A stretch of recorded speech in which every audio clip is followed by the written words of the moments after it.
Welcome to the Beginner's Guide to Gamification, episode number 18. This is Chou, gamification pioneer and international keynote speaker.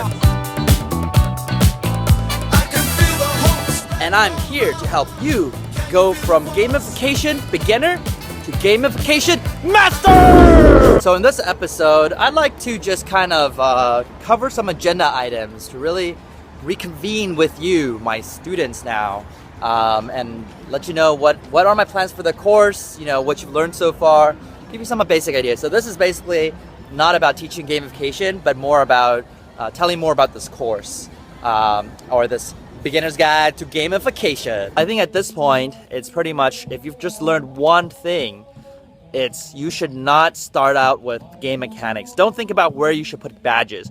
Think about how can you make people feel accomplished. Think about how can you make people feel the right way and motivated in the right way, not about sticking on what you find in games. So this is one thing that everyone in my course up to this point should know about already.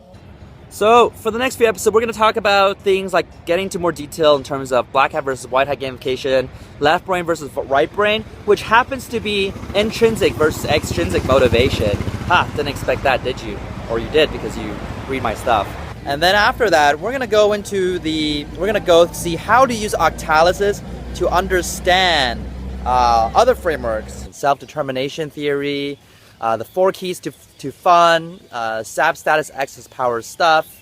Use octalysis to apply to Bartle's 4 player types. Really using this framework to really see how it's really useful and inclusive, where with octalysis, you can actually understand a lot of the other systems out there in good context.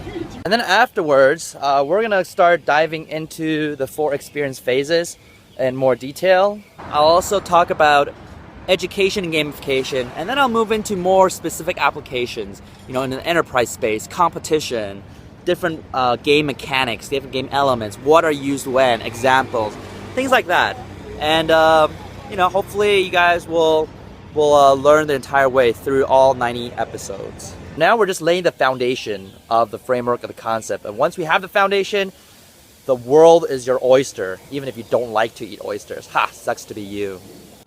And why do I call it the Beginner's Guide to Gamification? Well, actually, you might have noticed, this class is pretty advanced. I'd say this guide is more advanced than a lot of the quote-unquote expert courses online. But I think the reason why I call it the Beginner's Guide to Gamification is because I think right now we're so early on in the industry and the understanding of gamification that we're all students, we're all beginners. And so even though I have spent a good amount of time studying it, understanding it, I'm still a beginner too. And so I feel like we're constantly learning, and we'd be so surprised how much we didn't know today, 5 years from now. So yeah, I think it's just good to be a little bit more modest. Of course, I'm not a modest person. I'm not humble at all. But it's good to be modest in terms of when you're naming a course.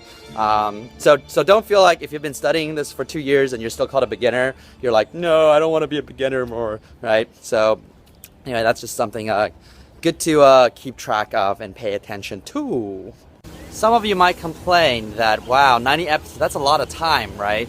But if you think about it, 90 times 10 minutes, 900 minutes, that's 15 hours, right? That's like less than a semester's course, right? The only reason why people can complain is because it's free. And when it's free, people think they can learn everything they can in 5 minutes. But this is a very semi-well-prepared course. And so you're learning a lot. And so if you really want to learn how to do good gamification, I'd say you put in the time, just take it as a real semester course, right? And then you will feel like, hey, this is a great deal because it's free for now. What's nice about having 90 episodes is that it allows me to build on my content a lot more than any other workshop I can do, because most of my audience in my talks or in my workshops do not know octalysis very well at this point, or gamification in general. So I always have to cover a lot of the basics, which takes up a lot of time. But when it comes to these videos, it's nice because with 90 episodes, I can start building on top of things. I can go beyond level 1 octalysis, level 2, level 3, even level 4, which I've never covered anywhere else at this point.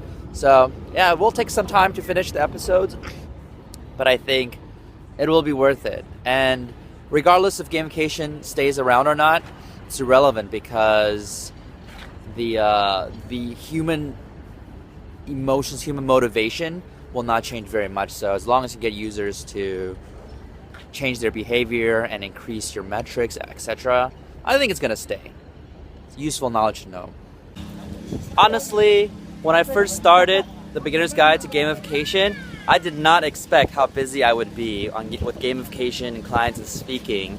And so I kind of regret now that I said it's 90 episodes. There's 90 episodes worth of content, but it's taking so much time. But it's worth it because you are worth it. You better learn your gamification right, so I didn't waste my time.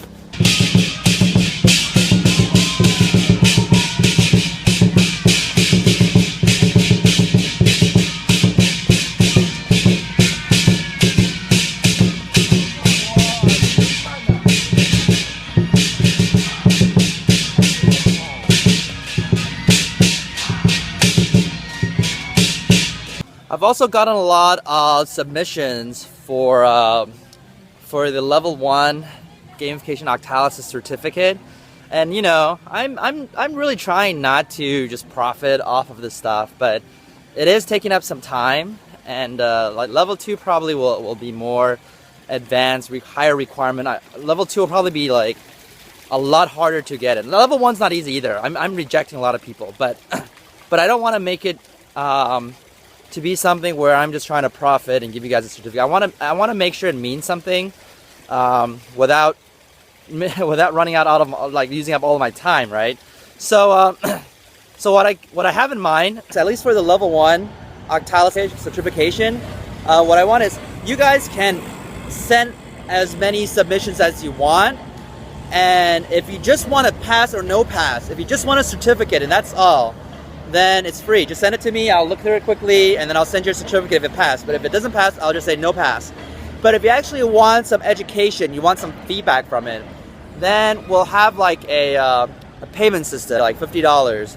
And so that will allow me to spend a little more time going through what you wrote. I will write feedback. I'll tell you exactly why you did pass or you did not pass. And I think that is probably a fair usage of your work, my time, and also hopefully you can learn, you can get something out of it regardless of whether you pass the certificate or exam, certificate challenge or not. And regarding myself, my career, I'd say, has been growing quite massively. I'm getting a lot more speaker events at more countries, more locations. I'm doing workshops for Accenture. I'm doing talks at TEDx. Just finished a TEDx talk in Switzerland, and I have a South by Southwest speaker thing going up. So, you know, business has been great. Been hiring more people. Been hiring people who have an Octalysis level 1 certificate. So if you don't have one and you want a job with me one day, maybe it's time to look into one. Octalysis also has been more and more. Octalysis also has become more and more well known. These days, I'm starting to see more and more conferences talking about Octalysis, new translated versions, new publishing places that mention Octalysis or talk about Octalysis. 3, 2, 1. Octalysis! And that makes me happy. The only fear I have is people don't understand Octalysis and they just slap it onto random crap, which will break my heart. So, person out there, do not break my heart. Yeah, so the other thing is my weight loss little game that I introduced in episode 1. You might have noticed the little text disappeared. Partially it's because it's kind of awkward sending my weight to my helper. But also, I would say that it's actually really hard to meet my goals when I'm traveling. You know, I'd be swimming for a week and then I'll be on a plane for 25 hours without moving, eating fat plane food, speak for a day, and then be on a plane for another 25 hours and then do the same thing. But I think the root of the issue is I set my goals to be too long, over 90 episodes, and I had no idea that I would have so little time after a while. Because it's so far away, the motivation factor doesn't really apply. So when I started, I was about 200 pounds. I went down to about, I think, 100 188, so I lost 2 pounds. And now I'm back to 195, I believe. So I lost 5 pounds, but still not. There's no sense of urgency. There's no scarcity and patience there for me. So I'll have to adjust the rules a little bit. Right now, this is episode 18. I'm gonna say by episode 22, I'll lose 15 pounds. So I'll be 185 pounds. Right, I was 200 earlier. So we'll see how we hit that goal. And if not, I will be the center of your shame. Shun me like I'm not worthy. And this concludes the Beginner's Guide to Gamification. I will see you guys next time.